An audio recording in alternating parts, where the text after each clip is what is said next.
Joe Moro is the president of FNQ Growers and one of Far North Queensland's best-known mango growers, amongst lots of other things. Joe, many thanks for your time in Mareeba today. Just tell us what sort of preparations are being made there now as the tropical cyclone bears down. Well, it depends where you are in Far North Queensland. Up here where I am, it's just basically watching. We're harvesting right now, try to get as much fruit we can before we have to stop tomorrow. Some people have pulled out pumps. Some of the larchie growers have taken off nets. They're securing netting. So there's a general preparedness, but it depends where the cyclone crosses. For example, the Lakeland area, there's a lot of avocados and bananas up there. They would be doing different things, some harvesting, but also trying to minimise any damage. But until we know it crosses, it's very hard to say what the outcome. But we'll try to make sure we can get back into production as quick as we can. Yeah, I was just having a look today and just some information about what's currently being picked in that region: bananas, sugarcane, citrus, pineapple, stone fruit, lychees, mangoes, and papaya, just for the fruits alone. But obviously, yes, that does potentially play into the cost of living if there is any significant disruption to the production. Well, look, we can only look at the past when Cyclone Larry and Yazi came through. It's travelling further north, so until it crosses, like I said, it's very hard to predict. But yeah, there probably will be some impact on production, and that could have a flow-on effect to prices. But it all depends where it crosses and how much damage it can do.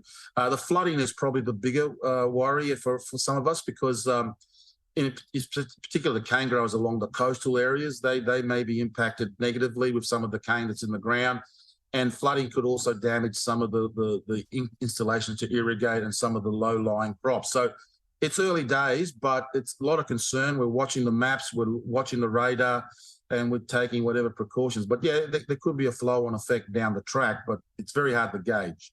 And it could be delays in harbour. Yeah. Yeah, sorry.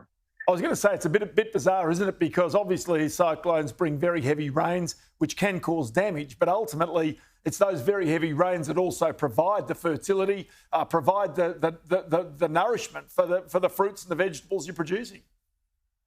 Well, we've got two critical dams that are in the warning zones. One's in the Burdekin, which is a bit further south from us here, and our dam, which we use a lot, which is Tenerife Dam. So those dams filling up are very important to us, and they keep production going for the following year. So there's a lot of what-ifs in what we're talking about.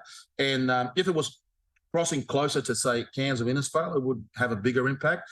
Crossing further north, it has maybe less of an impact, but those growers that are directly in the line of fire, they may be totally devastated. So we don't, and those growers obviously will find it very difficult to get their income in for that year, which is short periods of time. So we're going to watch it very closely. The department is working with us, and we're just going to have to see how we go over the next 24 hours.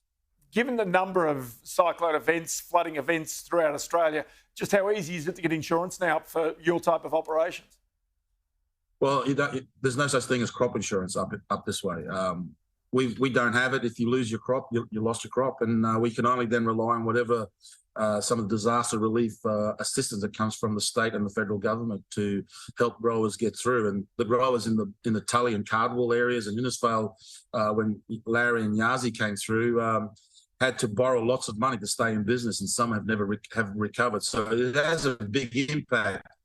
And like everybody's hoping that it's a very low category and only brings a fair bit of rain. We need the rain, as you pointed out. So it all depends on the what ifs. But yeah, there's no crop insurance.